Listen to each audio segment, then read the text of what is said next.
جو لوگ اللہ پر ایمان لائیں کہیں کہ ہمارا رب اللہ ہے، پھر اس پر جم جائیں، ان پر فرشتوں کا نزول ہوتا ہے، نہ کوئی غم کرو نہ خوف، خوشیاں مناؤ جنت کی جس کا تم سے وعدہ کیا گیا تھا۔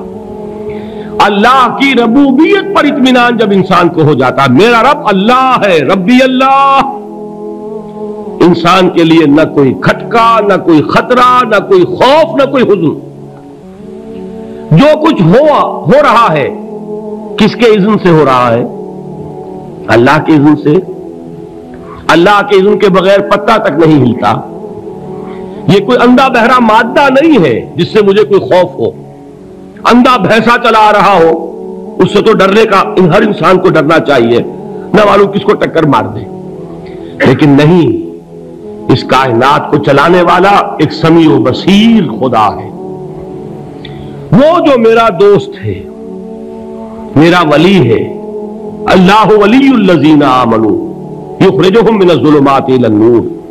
اللہ اہل ایمان کا ولی ہے، ساتھی ہے، پشت پناہ ہے، مددگار ہے، حمایتی ہے۔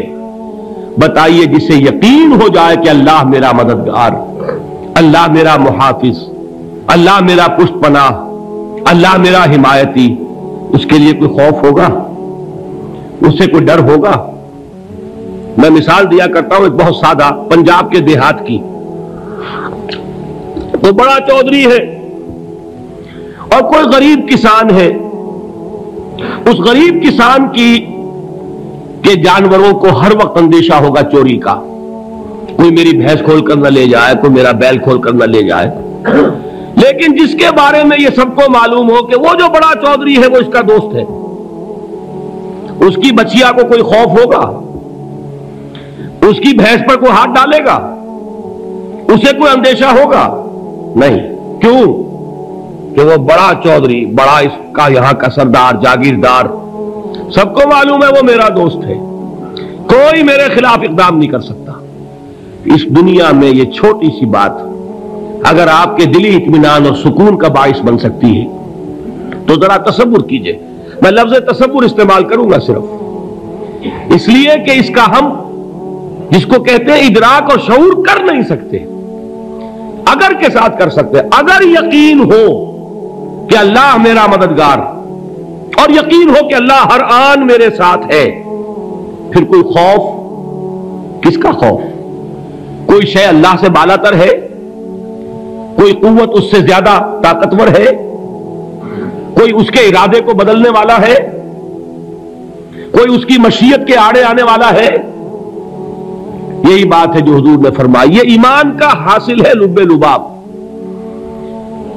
کہ دیکھو اچھی طرح اس بات کو ذہن نشین کر لو، اگر تمام انسان مل کر تمہیں کوئی نقصان پہنچانا چاہے نہیں پہنچا سکتے مگر جو کچھ اللہ نے لکھ دیا ہو، اور تمام انسان مل کر تمہیں کوئی نفع پہنچانا چاہے نہیں پہنچا سکتے مگر وہ شے جو اللہ نے طے کر دی ہو۔ آپ پھر میں کہوں گا ذرا طاری کیجئے، اسے فرض کیجئے، اسے سوچئے، اگر اس حدیث پر ہمارا دل ٹھکا ہوا ہو تو کسی سے ڈر ہوگا؟ یہ مجھے نقصان نہ پہنچا دے، یہ میری رپورٹ خراب نہ کر دے، یہ میری انکریمنٹ نہ رکوا دے، یہ میرا یہ نہ بگاڑ دے، یہ میرے یہ نقصان نہ پہنچا دے۔ اس کا ڈر، اس کا ڈر، اس کا خوف، اس کی خوشامد، اس کے لیے جا کر طرح طرح سے اپنی عزت نفس کو ذلیل کروانا اس کے سامنے، یہ سب کچھ کیوں کرتا ہے انسان؟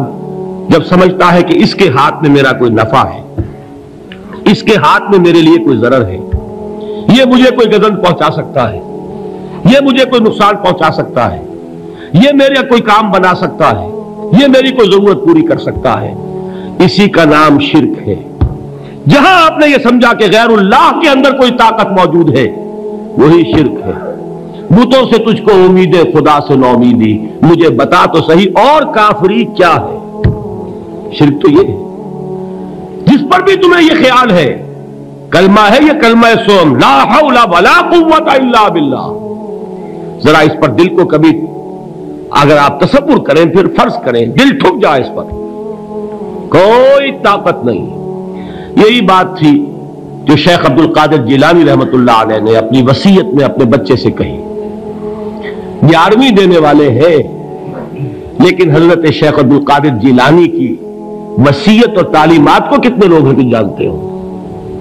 یہ جن مقامات تک پہنچے ہیں وہ کس چیز کی بدولت پہنچے؟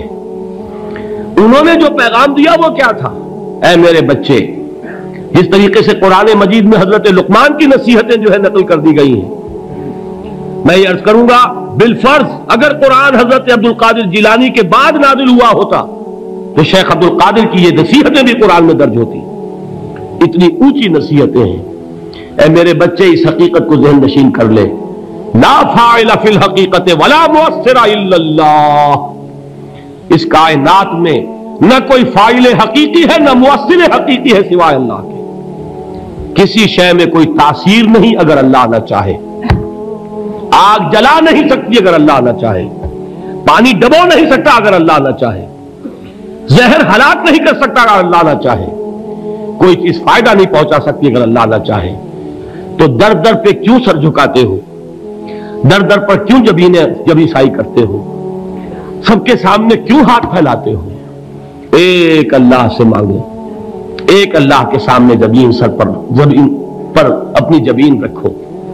لا فاعل فی الحقیقت ولا مؤثر الا اللہ. نظر آتا ہے ہمیں کہ پانی پیاس بجھا دیتا ہے.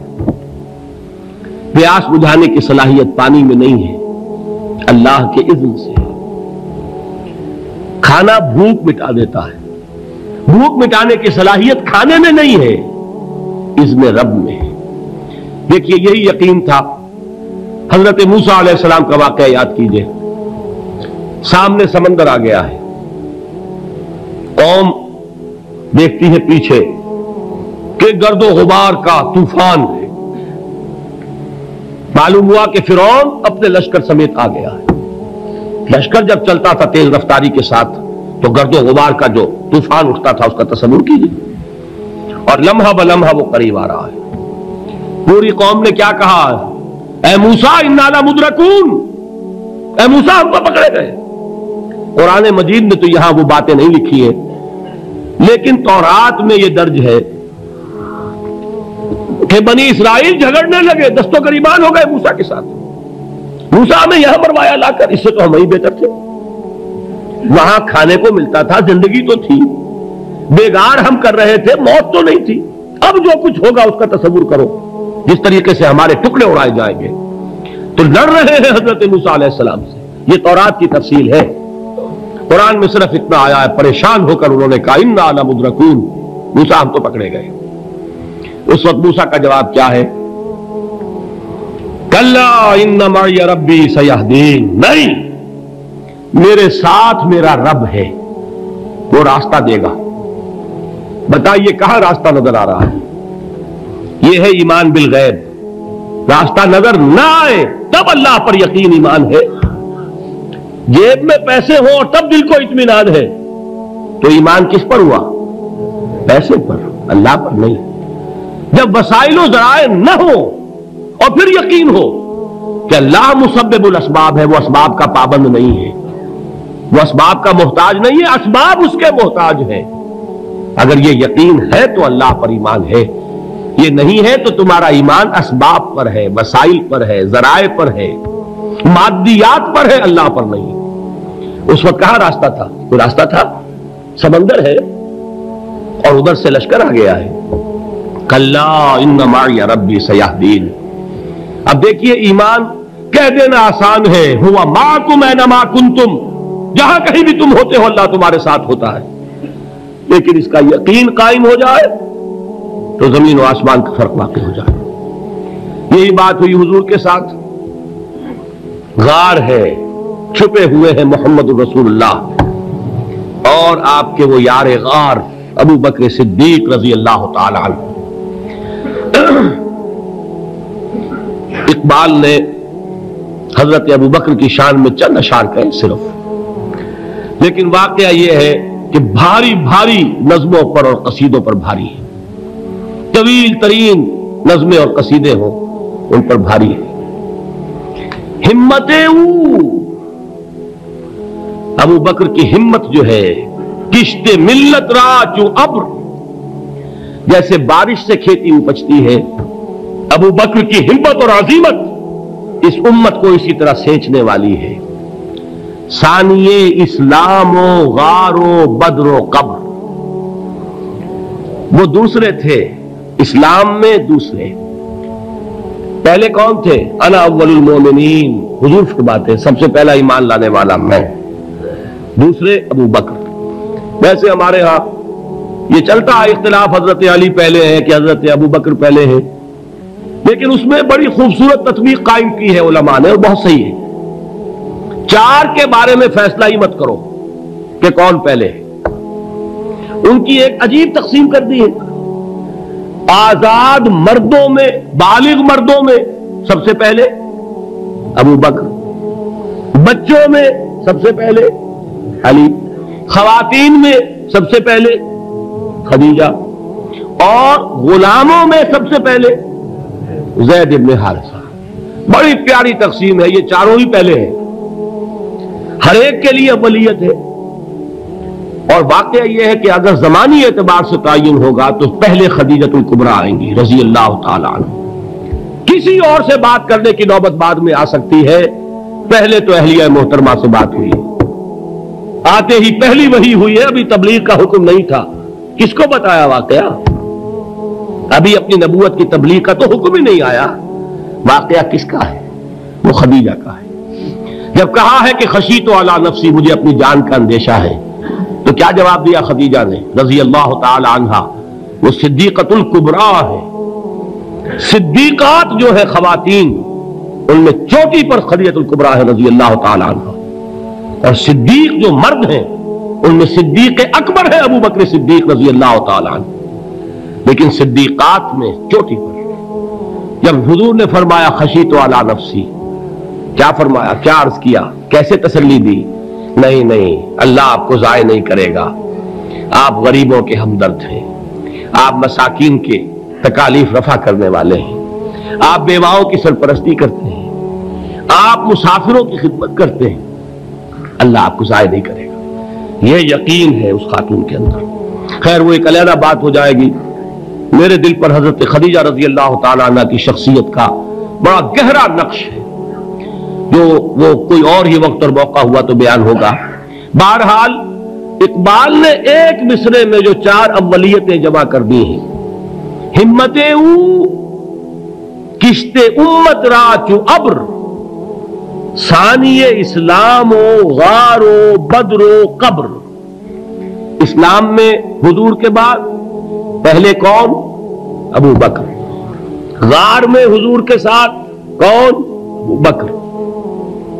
بدر کی رات اللہ کا رسول سر بسجود، وہ گھاس پھوس کی جو جھوپڑی بنائی گئی تھی، اور وہاں تلوار ننگی لے کر پہرا دینے والا کون؟ ابو بکر۔ اور اس حجرہ عائشہ میں محمد کے بعد سب سے پہلے دفن ہونے والا کون؟ ابو بکر رضی اللہ تعالی عنہ صلی اللہ علیہ وسلم۔ وہ جو معاملہ میں سنا رہا تھا غار ثور کا، حضرت ابو بکر بھی حضور کے خیال سے لرز گئے ہیں۔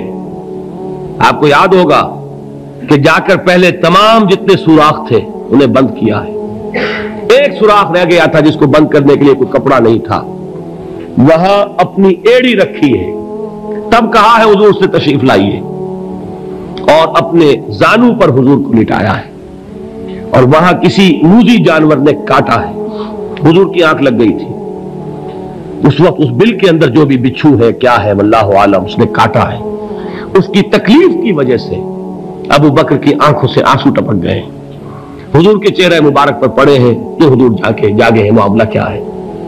ایڑی نہیں ہٹائی وہاں سے، مبادا وہ جانور وہاں سے نکل کر محمد الرسول اللہ کو کوئی گزن پہنچا دے، ابو بکر کی ایڑی ہے، جس طرح چاہے کھا لے، ختم کر دے، جان نکل جائے تب کوئی آنچ آئے، محمد پر تو آئے، لیکن جیتے جی نہیں۔ وہ ہے ابو بکر۔ حضور کے خیال سے اس وقت حضور نے پھر اپنا لعاب دہن لگایا ہے، اور اس سے پھر آپ کی تکلیف ختم ہوئی۔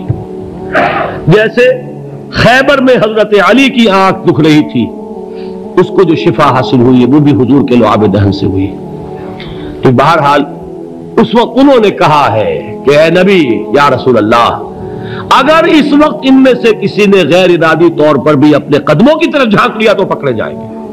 کیا جواب تھا اللہ کے رسول کا؟ لا تحزن ان اللہ معنا، اللہ ہمارے ساتھ ہے، کیوں گھبراتے ہو ابو بکر؟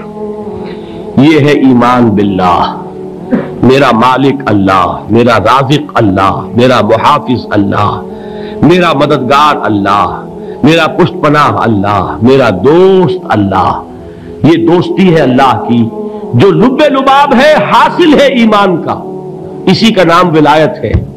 اولیاء اللہ کے سروں پر سینگ نہیں ہوتے، جس کے دل میں ایمان راسخ ہو چکا ہو وہی اللہ کا ولی ہے، جسے اللہ پر یقین ہو چکا ہے وہی اللہ کا ولی ہے، جسے یقین ہے اللہ میرے ساتھ ہے، میرا مددگار، میرا پشت پناہ، میرا ساتھی، میرا دوست، میرا محبوب، میرا محب۔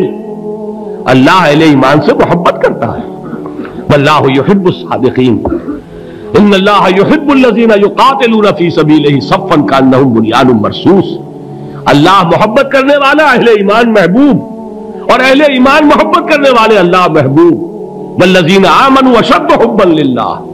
آپ تصور کیجئے جسے یہ رشتہ ایمان یا رشتہ ولایت حاصل ہو جائے، الا ان اولیاء اللہ لا خوف علیہم ولا هم یحزنون، آگاہ ہو جاؤ، اللہ کے دوستوں کے لیے نہ کوئی خوف ہے نہ کوئی حزن ہے۔